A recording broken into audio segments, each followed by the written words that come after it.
Y hacer una pedida colectiva sería mucho más barato para todos y sería súper bueno porque realmente hay literatura muy buena, ¿cachai? Que es impresionante el catálogo, están tirando ellos constantemente. Y aquí lo que hace Janet Peale en este libro es contar, meterse en la vida completa de Murray Bookchin, acercándose a la historia de él a través de no solamente una biografía intimista o personal, sino más bien incorporándose o acercándose a la vida de Murray Bookchin a través de los procesos históricos que vivió el movimiento social revolucionario en Estados Unidos. Y es muy interesante porque el acercamiento que hace, y desde luego sería es del gusto de Bookchin, digamos, el acercamiento que hace Janet Peale es los diferentes procesos históricos que fue viviendo Murray Bookchin en función de sus transformaciones y su vinculación con el movimiento social de Estados Unidos, el movimiento social revolucionario. Bookchin no fue un ajeno al movimiento social revolucionario de Estados Unidos, y cuando uno lee estas páginas se da cuenta lo importante y lo trascendente que fue como figura revolucionaria en Estados Unidos y a nivel mundial. Y eso que dicen que no, lo que pasa es que Bookchin es medio cercano al anarquismo, no es real. Uno se da cuenta de que Bookchin, desde más o menos la década del 50 en adelante, fue la figura o una de las figuras revolucionarias del anarquismo estadounidense. De hecho, se habla como de tres figuras, así como vinculadas al tema intelectual, pero también al tema práctico. Por un lado aparece Noam Chomsky en Estados Unidos, que es como reconocido, hay varios más, pero como las tres figuras que son como que uno logra visualizar. Por otro, el Sandor Goff, que fue finalmente el que mantuvo toda la tradición de la IWW estadounidense, un bakuninista convencido. Sandor Goff escribió muchas cosas de Bakunin. Y el otro es Murray Bookchin. Y entre los tres había un diálogo. Aunque ustedes no lo crean, había un diálogo entre los tres, un diálogo bastante crítico, ¿ya? Porque efectivamente ellos tenían posiciones distintas o habían matices respecto de cómo había que ver el anarquismo entre cada uno de ellos, ¿ya? Murray Bookchin es de origen ruso. Su abuela llega a Estados Unidos en el año 1913 con sus dos hijas. La abuela de Murray Bookchin había sido parte de los Narodniki o Narodnik, que seguían a Herzen, a Cherkesov y otros revolucionarios nihilistas del siglo XIX en Rusia, y ella sufrió la persecución del zarismo. Y desde esa época ella se puso al lado del movimiento social ruso, hasta que en un momento determinado, en 1910, sufre una fuerte represión a nivel familiar y no tienen otra opción más que emigrar. Y de ahí ellos se van de Estados Unidos en 1913, de Rusia en 1913, y llegan a Estados Unidos el mismo año. Ella se instala en el Bronx y tenía dos hijas. Ninguna de las hijas asumió la postura revolucionaria que tenía su abuela Seipel, así se llamaba. Murray Bookchin es nieto de ella y nace en el año 1921, también en el Bronx. Ellos estaban vinculados a las organizaciones marxistas de esa época en el Bronx, y particularmente al Partido Comunista. Y Murray a los 6 años ingresa al grupo de los jóvenes pioneros, ¿ya? Por lo tanto, cuando dicen que Bookchin, que por lo demás es muy crítico del marxismo, escribió dos textos. Uno que se llama Listen to the Marxist, que escucha marxista, y otro que se llama El marxismo como ideología burguesa. Entonces, cuando uno podría decir que Bookchin no conoce el marxismo, bueno, Bookchin a los 6 años ya era parte del grupo de los jóvenes pioneros. Por lo tanto, tuvo conocimiento del marxismo, de la dialéctica, al menos en lo que se conoce como la filosofía soviética, desde muy pequeño. Así que por lo tanto tenía un manejo intelectual profundo, digamos, del pensamiento marxista en en la versión instituida, institucional que planteaba el Partido Comunista, que era la filosofía soviética, básicamente. Que se distingue un poco de la de Marx, en el sentido en que está atravesada por los planteamientos de Engels y está atravesada también por lo que desarrolló un pensador marxista que desarrolló el marxismo soviético, que se llama George Plekhanov, ¿ya? Tiene hartas características que son bastante distintas ahí, digamos, con respecto a Marx. Pero ese es el marxismo que se inculcaba. Bueno, Bookchin tiene una vida de un joven absolutamente proletario, desde muy niño, junto con estar en esto, él estaba en una edad determinada, tuvo educación formal, se tenía que ganar la vida de suplementero, él vendía el diario, pero su vida giraba en torno a la acción revolucionaria. O sea, su vida era el partido. En ninguna de las dos hijas de Seitel, de la abuela de Bookchin, salieron revolucionarias, no obstante Murray asumió esa postura. La mamá de Murray en algún momento sufre una especie de separación y finalmente Murray no vive con la mamá, sino que termina viviendo con su abuela, ya por varios años, hasta que la abuela fallece, digamos, y finalmente él se va a vivir con su madre. Y su madre había formado otra familia y tenía hermanastros, etcétera, etcétera. En ese contexto, Murray Bookchin estuvo vinculado a altos movimientos o a bastantes movimientos de protesta en Estados Unidos, particularmente uno determinado en esa época, cuando él era muy joven, muy jovencito, que tenía relación con una ley que expropiaba las casas, que expropiaba los hogares a la gente que adeudaban arriendos, ¿ya? Entonces, por lo tanto, la policía tenía la posibilidad, la facultad legal de poder sacar a la gente de esa casa. En esa época, Murray lo que hace, siendo muy joven, es organiza grupos de choque, ¿ya? Grupos de choque que se enfrentaban con la policía para poder evitar esto, y la verdad es que esto no fue una experiencia, digamos, de autoconstitución individual, que era, por lo demás era muy válido siendo el joven, ¿ya? Sino esto tuvo efectos reales, ¿ya? Tanto así que en algún momento la expropiación por parte del Estado de las casas que estaban en el Bronx no pudieron llevarse a cabo porque efectivamente estos grupos de choque no los dejaron ingresar. Bueno, quien estaba metido ahí agarrando zapatos con los carabineros o con la policía estadounidense era Murray Bookchin. Pasa el tiempo y Murray Bookchin genera un quiebre, o empieza a generar un quiebre con la línea del marxismo en una posición crítica respecto de cómo operaba el stalinismo.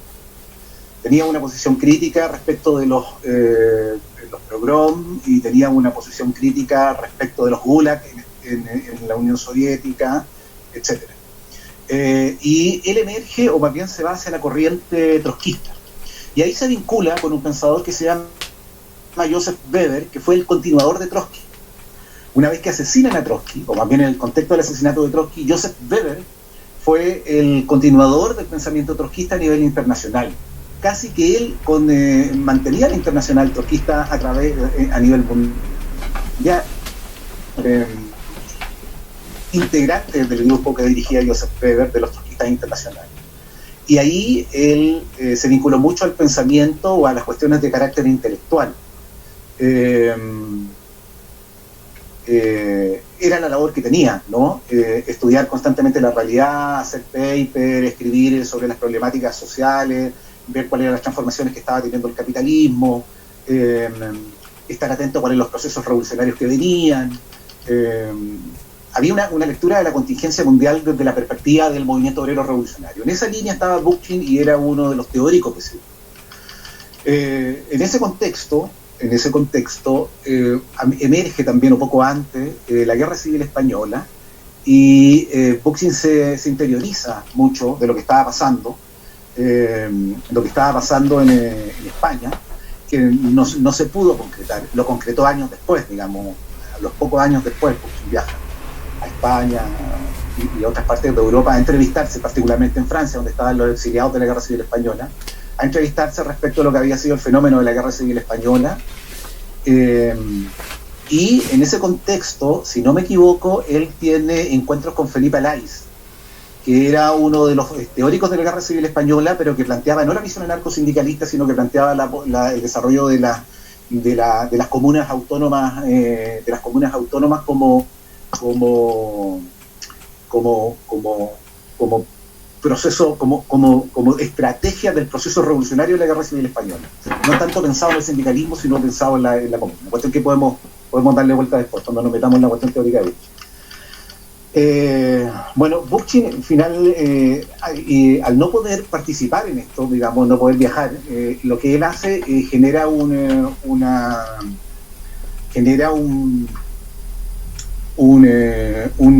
coordinación de solidaridad internacional por la Guerra Civil Española en Estados Unidos, cuestión que le llevó también en bastantes críticas al interior del Partido Comunista, donde él, antes de ser trotskista, militaba, digamos. Él mantiene críticas respecto de cómo el estalinismo operó o funcionó en el contexto de la Guerra Civil. Bueno, todos estos temas y otras cuestiones más lo llevaron finalmente a salir, a escindir del Partido Comunista y tener esta vertiente trotskista que tuvo por muchos años. En la década del 50, más o menos, Bookchin se mete directamente al sindicalismo. Él es un militante sindicalista, ¿ya? Es un sindicalista revolucionario, Bookchin, esa es su historia. En esa época tiene la posibilidad de estudiar y saca algo así como lo que nosotros denominaríamos una ingeniería en ejecución, ¿ya? Y esa es, y será para toda su vida, su única formación intelectual formal, ¿ya? Él es profesional, es algo así como ingeniero en ejecución, algo así. En ese contexto, Bookchin estaba se juntaba trabajaba con la organización de los trotskistas, y se empieza a preguntar algunas cuestiones como si efectivamente en el contexto revolucionario que estaba, se da cuenta Murray Bookchin de que los procesos revolucionarios que se estaban llevando a cabo en Estados Unidos, entre los cuales estaba el tema de una huelga general que hubo de la Industrial Worker Automóvil, que era donde él era presidente de una confederación nacional, se dio cuenta que una vez que esta huelga termina, pensando que se iban a generar procesos de transformación radical en Estados Unidos, es decir, que eventualmente se iba a avanzar hacia una instancia de la construcción del comunismo, una sociedad socialista, se da cuenta que finalmente terminan en un proceso de vindicación salarial, y se da cuenta que el proletariado como sujeto de cambio en el contexto que él experimentó no tenía la potencia revolucionaria que había tenido o había experimentado procesos revolucionarios anteriores, entre los cuales había sido, a su juicio, la última experiencia del proletariado revolucionario internacional, la Guerra Civil. Entonces Bookchin se empieza a preguntar en ese contexto cuáles son las nuevas contradicciones que emergen del capitalismo. Y dentro de las nuevas contradicciones que emergen del capitalismo, él se da cuenta de que existe una creciente destrucción del medio ambiente. Y se da cuenta que el capitalismo generará en el mediano plazo contradicciones estructurales que tengan que ver con la sobrevivencia del ser humano o de la humanidad a partir de la destrucción del medio ambiente. Entonces, ahí la otra vuelta que tiene, a esas alturas Bookchin ya tenía una lectura del anarquismo y un acercamiento bastante profundo a los pensadores clásicos del anarquismo. Obviamente había leído a los pensadores clásicos en general y particularmente se había sentido muy influenciado por Kropotkin en textos como La conquista del pan, El apoyo mutuo, Campo, fábricas y talleres. Fueron los textos que influenciaron radicalmente a Bookchin. En ese contexto, lo que dice Bookchin es que las nuevas contradicciones del capitalismo no van a estar necesariamente y la posibilidad de construir un locus clásico donde el sujeto de cambio era el proletariado no van a estar en el lugar del trabajo, sino más bien en el lugar que tenga que ver con el lugar donde la gente habita. Y después aparece la propuesta del municipalismo libertario. Pero también dice, no solamente el lugar donde habita, sino también en las contradicciones que va a generar respecto a la destrucción del medio ambiente. Entonces, en el año 1960, Bookchin escribió un texto que se llama Nuestro medio ambiente artificial, y que a juicio de la historia radical del ecologismo es el primer libro que, por decir así, da nacimiento al ecologismo, al pensamiento ecologista internacional.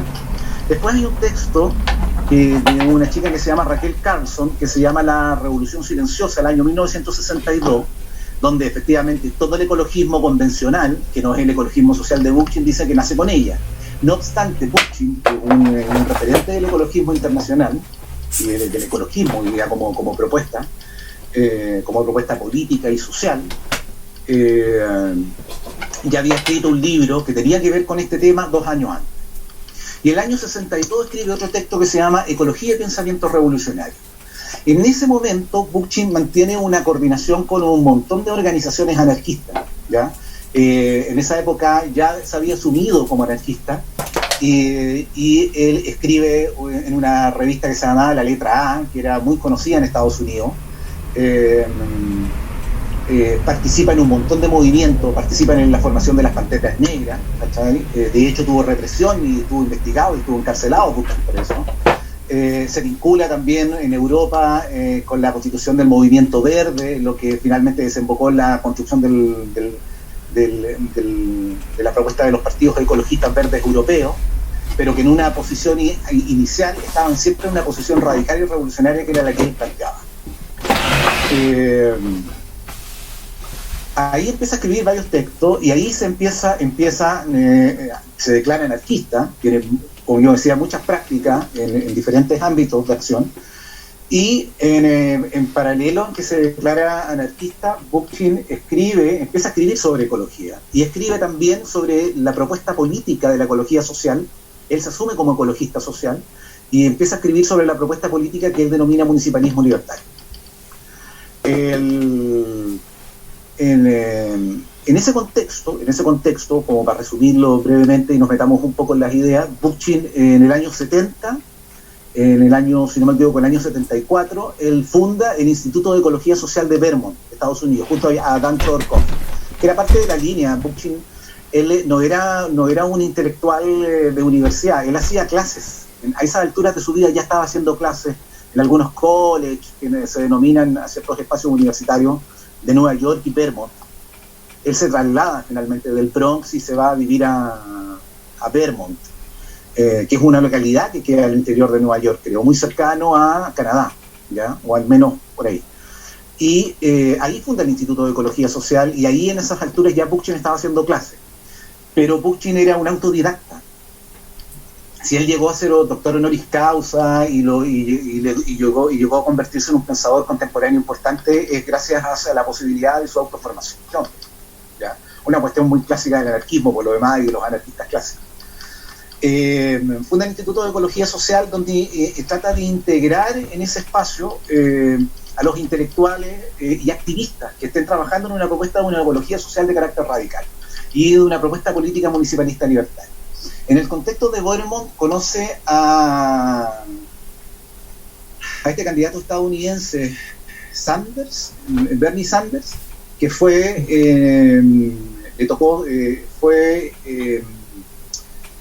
alcalde en varias oportunidades. Bueno, Bookchin era un revoltoso de Bernie Sanders, ¿ya? O sea, no era un refractario de Bernie Sanders, era bastante crítico, ¿ya? Entonces, si alguien le preguntara a Bernie Sanders por Murray Bookchin, posiblemente diría que bueno que se murió, ¿ya? Porque Murray Bookchin se dedicó a hacerle la vida imposible mientras él fue alcalde. Y lo que trató de hacer es generar asambleas libertarias o asambleas comunales que tuvieran una propuesta ambientalista para un desarrollo autónomo de Vermont, y no bajo las lógicas, digamos, de entender al aparato municipal como un aparato que replica las funciones del Estado, ¿ya? Ahí transcurren los días de Murray Bookchin, escribe muchos textos. En el año 1982 compila el texto que yo creo que es uno de los textos conocidos, que es Ecología de la Libertad. A mi juicio no es el texto más radical de Murray Bookchin, hay otros más interesantes que ese, digamos. No obstante, lo bonito del texto de Murray Bookchin de Ecología de la Libertad es que él hace una historia de la jerarquía y una historia de la libertad. Trabaja mucho al estilo de la fenomenología del espíritu de Hegel, ¿ya? Así como Hegel hace una historia de la libertad a través de la humanidad, digamos, hasta alcanzar el espíritu absoluto. Es más o menos el mismo ejercicio, que no lo hace desde un punto de vista filosófico, sino más bien desde un punto de vista sociológico, Bookchin, respecto de cuándo surge la jerarquía, cuándo surge el Estado, cuándo surgen los sistemas de opresión, y después plantea, bueno, cuándo surge el concepto de libertad y cuáles son las primeras manifestaciones de los primeros grupos que operaron en esa lógica, ¿ya? Y ahí obviamente habla sobre la Revolución Francesa, la Comuna de París, etcétera, etcétera, ¿ya? Y por lo demás hay un texto, la introducción y el prólogo de ese libro de Ecología de la Libertad deja muy en claro qué es lo que está pensando él con relación al pensamiento ecologista, y qué es lo que piensa con relación al ecologismo. Es un texto angular, ¿ya? Es un texto de los más famosos, pero insisto en que no es, a mi juicio, el más radical de Bookchin, pero vale la pena tenerlo a mano y poderlo trabajar, es largo. Y así siguió sacando diferentes libros, Murray Bookchin a través de sus años. El año Bookchin estuvo vinculado a los movimientos anarquistas internacionales. El año 84 estuvo en el encuentro de Venecia, un encuentro internacional sobre anarquismo, donde estuvieron todos los intelectuales contemporáneos que nosotros hoy día conocemos del anarquismo y de los cuales tuvimos capacidad de conocer. Por ejemplo, estuvo Eduardo Colombo, estuvo Daniel Colson, estuvo Joaquín Prieto, estuvo René Luró, todos los que hoy día, que para nosotros son recientemente fallecidos, pero que son para nosotros nuestros contemporáneos del anarquismo, estuvieron ahí. Bueno, uno de los que estuvo ahí fue Murray Bookchin. Y la verdad es que yo, preguntándole a un personaje determinado qué es lo que había opinado de él, dijo que había sido, bueno, una hecatombe, ¿ya? Porque se generaron sendas discusiones respecto a lo que planteaba Bookchin, ¿ya? Murray Bookchin, en su retórica sindicalista, no le tenía miedo, digamos, a pararse ante cualquier púlpito a decir lo que pensaba. Y lo que pensaba lo decía siempre con fundamento, porque era un intelectual. Era un obrero, era un hombre de acción. Bookchin nunca dejó la acción. Él decía, yo no jamás, en los últimos días de su vida, dijo, yo jamás me voy a dedicar y me voy a enclaustrar en un espacio universitario por dejar de lado la acción. Yo soy un hombre de acción. Y Bookchin hizo todo eso toda su vida. De hecho, en los últimos años de su vida, él decidió renunciar al Instituto de Ecología Social, del cual dejó la dirección, para dedicarse a hacer actividades en Vermont, eran actividades prácticas, ¿ya? Y también para seguir produciendo intelectualmente y teóricamente. Bueno, él estuvo ahí, y después de eso lo que hizo Bookchin es que efectivamente estuvo en el encuentro de Venecia, y después Bookchin recorrió toda Europa haciendo conferencias. Eso es lo que prácticamente hacía, ¿no? Después que se convierte en un referente, en un representante del ecologismo social, Bookchin hace conferencias a nivel internacional y habla también sobre las propuestas del municipalismo libertario.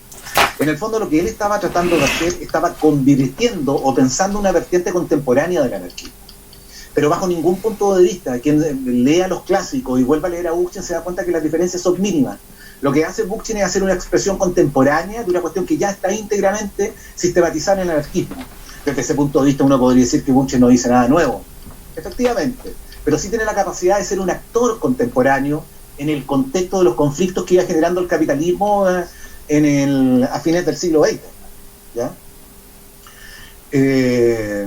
Y de qué forma, renovando el pensamiento clásico del anarquismo, pero también inscribiendo cosas a nombre propio. O sea, hay un montón de cuestiones que son interesantísimas, que uno no las va a encontrar en Kropotkin, pero que obviamente ya están sistematizadas ahí, digamos. O sea, Bookchin las profundizó mucho más. Entonces, desde ese punto de vista, a mí no me gusta cuando dice Bookchin basta con hacer una lectura un poco más coherente, un poquitito más exhaustiva, y te vas a dar cuenta que todo lo que dice Bookchin está ya no solamente prefigurado, sino que sistematizado en el pensamiento clásico del anarquismo. Ahí me refiero a Proudhon, Bakunin, Kropotkin particularmente, y otros más, digamos, no solamente ellos, como para caer en que estos son los iluminados, son otros más. Bookchin sigue escribiendo, sigue generando mucha polémica. En esa época ya se constituyen, en la década de los 80 ya se constituyen las tres corrientes de la ecología. Se constituye por un lado la corriente que reivindica a Bookchin, que se llama ecología social, y hay otra corriente que es la ecología política y otra corriente que es la ecología profunda. Son como las tres corrientes genéricas que entre la década entre el 75 y el 80 logran constituirse, identificarse desde el punto de vista identitario. La diferencia entre una y otra era que finalmente la ecología política, el padre de la ecología política es Alain Lepierre, fue finalmente el que puso como piedra angular el concepto de desarrollo sustentable para la generación de los partidos ecologistas verdes en Europa. ¿Ya? O sea, todo lo que hizo Bookchin en un principio para poder radicalizar el movimiento verde en Europa termina finalmente en la construcción de los partidos ecologistas, los partidos ecologistas socialdemócratas, particularmente el Partido Verde Alemán, ¿ya? Esa corriente, que finalmente es una corriente ecológica capitalista, por decir así, es la que desarrolla la Isla Pieta a partir del concepto de desarrollo sustentable, que es el concepto angular que hasta el día de hoy sigue siendo. Y ellos lo que plantean es el desarrollo de un capitalismo verde, ¿ya? Una socialdemocracia un poco más fuerte, volver un poco al capitalismo de Estado, el desarrollo de tecnologías limpias, la ética del medio ambiente, etcétera, etcétera. Es lo que plantea el Partido Ecologista en Chile también, ¿ya? La otra corriente de la ecología es la ecología profunda, que también surge fuertemente, entre los cuales el filósofo o el padre de esa ecología, de ese pensamiento ecológico, es Naes, ese es el apellido, Arnold Naes, creo que es el nombre, y que tiene toda esta visión de la naturaleza como una visión mística. Es decir, es una ecología mística que hace todas estas prerrogativas respecto de la Pachamama, de que estamos en una deidad, de que en el fondo el hombre es algo así como una expresión aberrante, digamos, de la evolución de las especies, y que en el fondo está atacando esta naturaleza primigenia, y que la naturaleza, por decir así, el concepto de naturaleza sería una naturaleza no tocada por el hombre. Toda esa visión mística, y que existe hasta el día de hoy, es lo que se denomina ecología profunda. A esas alturas ya Bookchin había constituido su corriente, que era la corriente de la ecología social, y tiene sendos debates. A principios de la década de los 80, con David Foreman, y con Naes, y con Alain Lipiet, y con todos estos gallos, y se agarra el moño duramente, y se generan muchas polémicas. Y finalmente hoy día, cuando preguntan, oye, lo que pasa es que el pensamiento ecologista nos ha puesto en el caso de que para poder avanzar en una sociedad ecológica es necesario transformar las relaciones sociales. Bueno, yo quiero decirle que esa discusión Murray Bookchin ya la dio en la década de los 80. O sea, cuando el marxismo generalmente, porque el marxismo llega un poco retardado a la historia de los nuevos movimientos sociales, se empieza a acercar a estos fenómenos, olvidan una discusión que se dio hace 30 años atrás, y que no solamente se dio, sino que se resolvió. Se resolvió en el sentido de que quedaron claramente las posturas y quedaron las críticas puestas ahí. La corriente que desarrolla Murray Bookchin de la ecología social siempre apela a la lógica del comunismo anárquico. Y todos los escritos de Murray Bookchin, Murray Bookchin se denomina como o socialista libertario, o comunista anárquico, o la construcción de una sociedad comunista libertaria. Ese es el horizonte. O sea, todos los escritos políticos de Murray Bookchin hablan de eso. Finalmente lo tocan y lo hablan. Y él se denomina de diferentes formas. Se denomina como socialista libertario, se denomina como anarquista, se denomina como comunista libertario. Y la pregunta es, ¿por qué tiene esas diferentes denominaciones? Bueno, Bookchin era un pensador vivo, y un pensador vivo que estaba buscando conceptos e ideas para poder desarrollar y tener los planteamientos teóricos que estaba haciendo. Estaba inventando algo. Obviamente asentado en todas las lecturas históricas que tenía, pero en un contexto contemporáneo donde estaba tratando de levantar una propuesta teórica y política revolucionaria. Bueno, justamente lo que plantea la ecología social es que para avanzar hacia una sociedad ecológica es necesario transformar radicalmente las relaciones sociales. Por lo tanto, una sociedad ecológica es la construcción de una sociedad comunista libertaria. Después nos vamos a meter cuáles son los planteamientos de la filosofía de la ecología social, para que podamos hacer una distinción conceptual de por qué Bookchin dice eso. Bueno, transcurren sus días. Bookchin tiene una compañera joven que la conoció en el Instituto de Ecología Social, que es Janet Bill. La Janet Bill era como hacer un comentario misógino. La Janet Bill es como la versión un poco más, hoy día es la viuda, digamos, pero mientras ellos estaban en pareja, la Janet Bill siempre fue la versión de la ecología social un poco más socialdemócrata, un poco más blandengue, menos radical, y ella tenía una posición distinta. No es lo mismo leer a Murray Bookchin que a Janet Bill. Y cuando uno lee a Janet Bill respecto de Murray Bookchin, tiene que mirarlo en esa óptica. O sea, este libro es un libro súper valioso, pero obviamente yo siempre me dirá en la perspectiva crítica de quien está escribiendo la Janet Bill. Y la Janet Bill tenía una posición un poquitito distinta, pero me llama la atención profundamente en que Janet Bill, para meterse en la vida de Murray Bookchin, no le queda otra sino que argumentar con cita y argumentar de forma sustantiva de que Murray Bookchin fue un destacado militante del anarquismo estadounidense por 40 años, más o menos. Bueno, transcurre el tiempo, Murray mantiene todas estas divergencias, estas críticas, él sigue escribiendo mucho. En el año 95, Murray Bookchin saca el texto Dialéctica del Naturalismo, la filosofía de la ecología social. Es un texto maravilloso y no he tenido la posibilidad de leerlo en profundidad. Lamentablemente un texto no está traducido al castellano. El prólogo, la introducción y el primer capítulo están en castellano, está en inglés. Y a mi juicio es un texto que se acerca profundamente a la filosofía de la ecología social. Y lo valioso que tiene es que es un acercamiento. A mi juicio no es un libro acabado. Hay varias, por decir así, puntos de fuga o cuestiones que el libro no cierra desde el punto de vista conceptual. Bueno, lo vuelvo a decir, Bookchin no era doctor en filosofía, es un autodidacta, pero es bastante arriesgado lo que hace. El año 92, voy a contar una anécdota entre medio, estaba Nicanor Parra en Estados Unidos. Y Nicanor Parra cuenta en el libro Todos queríamos ser verdes, que escribió Marcelo Mendoza, un libro que se escribe después de la candidatura de Manfred McNeff, después cuando el ecologismo se quiebra en Chile.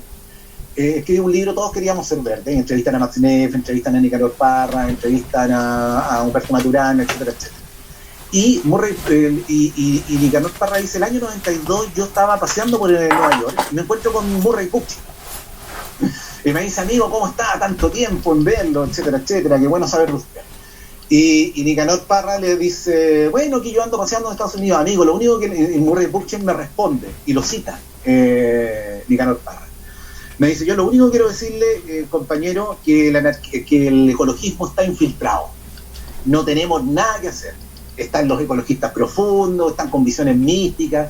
El ecologismo perdió la posibilidad, lo dice el año 92 Bookchin, de haber sido un referente a partir del cual nos pudiéramos plantear una transformación radical del capitalismo y avanzar a una sociedad radicalmente distinta o desalienada. Yo, por mi parte, le dijo, yo no estoy ni ahí con esto, algo así le dijo, y lo que voy a hacer es que me voy a mi casa a leer a Hegel. Y eso fue lo que le respondió, le dijo Bookchin a Nicanor Parra. Yo traté de buscar la cita, ese libro no está lamentablemente online, pero espero tenerlo en mi poder en algún momento. Sale textual, me tocó leerlo y lo leí varias veces en la casa de un amigo hace muchos años atrás. Entonces, ¿qué es lo que quiere decir? ¿Qué es lo que estaba pensando Bookchin en el año 92? Estaba justamente metido en los temas de la filosofía. Estaba tratando de buscar una respuesta a cómo podía fundamentar filosóficamente su propuesta política, el municipalismo libertario particularmente, cómo podemos fundamentar y darle a esta doctrina política, a esta sociología, una filosofía, que fuera la filosofía de la ecología social. El año 95 sale ese texto. Bookchin continúa sus días, se genera una polémica muy importante. El año 98 hay un encuentro internacional sobre municipalismo libertario y se crea algo así como una especie de histerismo internacional, sobre todo muy del anarquismo, donde dicen que acusan a Bookchin de que está cambiando los planteamientos del anarquismo, que eso no es anarquismo, etcétera. Y Bookchin termina muy molesto. Y el año 2000, 2002, él se declara ya no seguidor y no continuador del anarquismo. ¿Ya? El año 2002 se declara no continuador. Pero no echa para atrás sus escritos, digamos, él sigue escribiendo sobre municipalismo y otras cosas más. A esa altura está muy deteriorado en salud. Bookchin ya no sale de su casa, él tenía problemas de desplazamiento, me acuerdo que lo que escribe Janet Bill dice que tenía problemas de artrosis que se le habían agravado y finalmente le andaba en silla de ruedas. Primero con bastón y después en silla de ruedas y después en un carrito que le pudieron conseguir con platas que gestionaron de no sé dónde. Pero algo así como que en el fondo de su vida económica siempre fue una vida muy, muy precaria. Ya Bookchin nunca no vivió de manera holgada, siempre vivió al 3 y al 4. En ese contexto, ya enfermo, Bookchin decide escribir, que son los últimos textos que escribe, y esto como para terminar un poco la historia, meternos en algunas cuestiones conceptuales, decide escribir 4 tomos, ¿ya? O sea, siguió ahí desde su silla de ruedas y porque las últimas posiciones de Bookchin era un diván que le había puesto su esposa o su compañera, la Janet Bill, donde él se echaba y trabajaba así en posición semi-horizontal. Y se ponía los lentes y trabajaba y así y escribía en un monitor que tenía, ¿ya? Y él escribe un libro que se llama The Third Revolution, o La Tercera Revolución, que son 4 tomos, ¿ya? Donde lo que hace Bookchin es escribir la historia de las revoluciones libertarias. Y se mete desde antes del cristianismo a estudiar los primeros movimientos que tuvieron procesos de emancipación y que fueron críticos contra el poder instituido, el poder institucional, y después hace todo un recorrido histórico, ¿ya? Y en eso consisten los 4 tomos. Eso fue lo último que escribió. Murray Bookchin ya estaba bastante enfermo, no tuvo una enfermedad en particular, sino más bien temas de cronicidad. Lo último que le encontraron fue un problema cardíaco, y él fallece el año 2006 de forma muy paulatina, agravándoselo durante los últimos 15 días, digamos, y estuvo al cuidado de Janet Peel y al cuidado de toda la familia. Él mantuvo una relación con su señora esposa, con Beatriz Bookchin, que se llamaba, y también con su hijo. ¿Ya? Él creo que tuvo uno o dos hijos. Y la Bea Bookchin, que es la hija, también escribe, digamos, y también está vinculada al Instituto de Ecología Social, etcétera, etcétera. O creo que fue un solo hijo. Eso es un poco lo que plantea Bookchin. Y con relación al tema de ecología social, para dejarlo acá, el planteamiento teórico que saca Murray Bookchin de la ecología social es una cuestión bastante interesante. Primero, lo que llama la atención es que la vertiente filosófica de Murray Bookchin es la misma vertiente filosófica del anarquismo de Proudhon y de Bakunin. Es decir, ellos están influenciados por el idealismo alemán. Cuando Bookchin se mete en la filosofía de la ecología social, lo que está leyendo es a Fichte, a Hegel, a Schelling, particularmente a ellos. Hace otras lecturas también, digamos, pero sigue siendo filosóficamente muy en la línea clásica del anarquismo.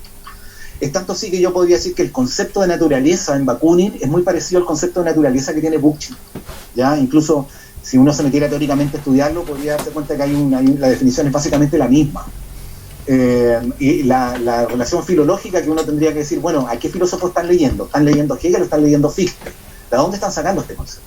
Pero está claro que están leyendo el mismo filósofo. El concepto que desarrolla Bookchin como filosofía de la ecología social se llama dialéctica del naturalismo. Y lo que dice Bookchin es una cuestión muy sabia. Dice: el concepto de naturaleza es un concepto de naturaleza amplio. Un concepto de naturaleza donde no hay distinciones internas, todo es naturaleza. Incluso, por decir así, una naturaleza no artificial y una naturaleza artificial, todo es naturaleza. Entonces se pregunta, en este proceso, ¿cuál es la relación que el hombre tiene con esta naturaleza? Y ahí es una distinción formal entre lo que él denomina primera naturaleza y segunda naturaleza, que es una distinción formal que hace desde el punto de vista analítico. Y la distinción que hace es la siguiente: hay una naturaleza humana y hay una naturaleza no humana. La naturaleza no humana es todo aquello que no ha estado intervenido por la mano del hombre, o que ha estado, digamos, que existe independiente del hombre. Y está la naturaleza humana, que es la propia naturaleza, que es el hombre mismo, pero también está lo que el hombre ha producido. Entonces Bookchin se dice: ¿por qué existe hoy día una crisis ecológica global? ¿Por qué hoy día hay problemas ambientales? ¿Cómo se solucionan esto? ¿Poniendo más arbolitos? ¿Cambiando las políticas verdes dentro del capitalismo? Bookchin dice: no. Existen una crisis ecológica porque la relación del hombre con la primera naturaleza es una relación de dominación y explotación. Entonces la pregunta es, Bookchin se pregunta, bueno, ¿por qué el hombre, como segunda naturaleza, una naturaleza adaptada para interactuar de forma productiva con la primera naturaleza, anatómicamente adaptada para interactuar de forma productiva, tiene una relación de explotación y dominación? Y Bookchin se da la siguiente respuesta: si existe una relación de dominación y explotación con la primera naturaleza, es porque el hombre consigo mismo y con su propia naturaleza tiene una relación de dominación y explotación. Por lo tanto, la única posibilidad de superar las crisis ecológicas es una transformación radical de las relaciones sociales. Y eso implica la superación del capitalismo y el Estado. Y eso implica la construcción del comunismo anárquico y la socialista liberal. Esa es la ecología social de Bookchin. Y no hay, ni en la ecología política, ni en la ecología profunda, que son, yo digo, las tres corrientes genéricas. Han surgido un montón de corrientes más, hay la primitivista y otras más, que eran discusiones con Bookchin de día y de noche, digamos, con los primitivistas, con los posmodernos del anarquismo, por decir así. Pero estas son las corrientes genéricas. Y la única corriente que asume una propuesta política radical, revolucionaria, es la corriente de la ecología social de Bookchin. Entonces, esta discusión que yo estoy dando ahora, que les estoy contando, es una discusión que Bookchin dio en los 80. Entonces, lo que llama la atención, no nosotros, porque nosotros tenemos algún acercamiento al pensamiento de Bookchin. Hoy día ustedes se dan cuenta que pasan estas cosas maravillosas, digamos, donde se celebran los 100 años del fallecimiento de Kropotkin y se conmemoran más bien los 100 años del fallecimiento de Kropotkin y se conmemoran los 100 años del nacimiento de Bookchin. O sea, esto no es casualidad. ¿Quién fue entonces, cuando se acercan posteriormente al pensamiento de Murray Bookchin, o de esta pregunta, bueno, pero es que la ecología no tiene una propuesta revolucionaria, no ha hecho estas críticas, tiene esta visión media mesiánica respecto del naturalismo y de la cuestión indigenista, etcétera, etcétera. Bueno, esta discusión Bookchin la dio en los 80. Y la ecología y el pensamiento ecológico lo respondió y lo discutió en la década de los 80. Entonces, es importante avisarle a nuestros amigos que ahí están los textos, que los pueden leer, que nos podemos poner al día, que eso es absolutamente válido. Bookchin era tan crítico de la ecología profunda que él se reía mucho, decía, lo que pasa es que la ecología profunda, que está dedicado a invocar la Pachamama, decía, no tiene, del punto de vista, ninguna consecuencia radical respecto a la transformación del capitalismo y en la situación de explotación o dominación que actualmente vivimos. Un ejemplo claro, dice, ustedes ven una posición, ¿cachai?, absolutamente bucólica de los indígenas, y eso no es real. Y el ejemplo claro que pone, hay ejemplos antropológicos, pone varios ejemplos antropológicos donde fueron sociedades artesanales indígenas que arrasaron y generaron crisis ecológicas y extinguieron especies. Entonces, no me vengan a decir que la naturaleza es buena porque sí. Bookchin tiene dos visiones de la naturaleza. Dice, hay nichos ecológicos ricos donde es posible que exista el apoyo mutuo, y hay nichos ecológicos pobres donde existe la división social del trabajo y existe la explotación y la dominación. La posibilidad de avanzar es una sociedad socialista libertaria y ecológica, implica en que podamos construir como cultura y socialmente una sociedad distinta, pero no se fía en una posición mesiánica de la naturaleza. Entonces era bastante irrisorio y crítico respecto de eso. Eso, Eduardo. Y ahí preguntas y consultas para que le demos un poco al tema.